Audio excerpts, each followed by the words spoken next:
खां ने कही, हिंदुओं के नाथ तो हमारा कुछ दावा नहीं, हो जगत के नाथ तो हमारी सुध लीजिए। ये बात जैसे ही कही है उसने, अब तो ठाकुर जी पर बात आ गई, भाई जगन्नाथ हो तो जगत में तो सब आते हैं, हम भी आते हैं, हमारा ध्यान दो। ठाकुर जी ने कहा, मैं हिंदुओं का नहीं, मैं तो सबका हूं। और इतना कहते ही वहां हजारों लोग खड़े थे, पत्नी खड़ी थी। मृतक बालक काले खां का उठ बैठा, जीवित होकर के खड़ा हो, और खड़े होकर के तुरंत अपने पिता की उंगली पकड़ करके कहा, पिताजी वो कहाँ है? पिताजी बोले, कौन?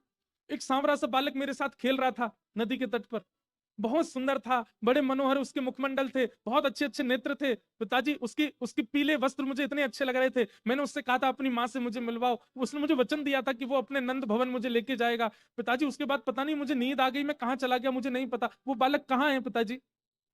काले खां ने उसकी माँ की ओर देखा, तो माँ अचंभित खड़ी है, नेत्रों में आंसू। वो सारे रिश्तेदार खड़े थे, और उसके जो मित्र आदि थे जो नमाज पढ़ने जाते, वो भी सब वहीं खड़े थे। काले खां ने अपने बालक को गोद में लिया, और दो दोहरी ऊपर चढ़ के, दो सीढ़ियां चढ़ के मदन मोहन जी की ओर दिखा के कहा, क्या यही बालक था, यही पोशाक थी?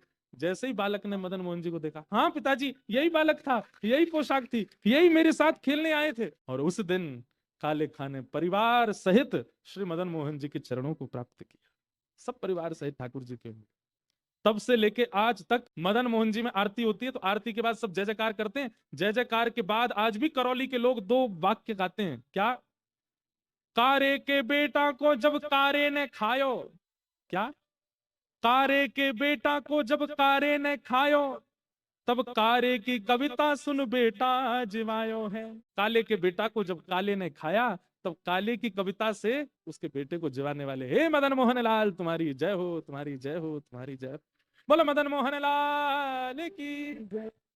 ऐसे प्यारे श्री मदन मोहन लाल जी हुए, जिनकी कृपा से काले पर कृपा हुई और उनके लाला जीवित हुए।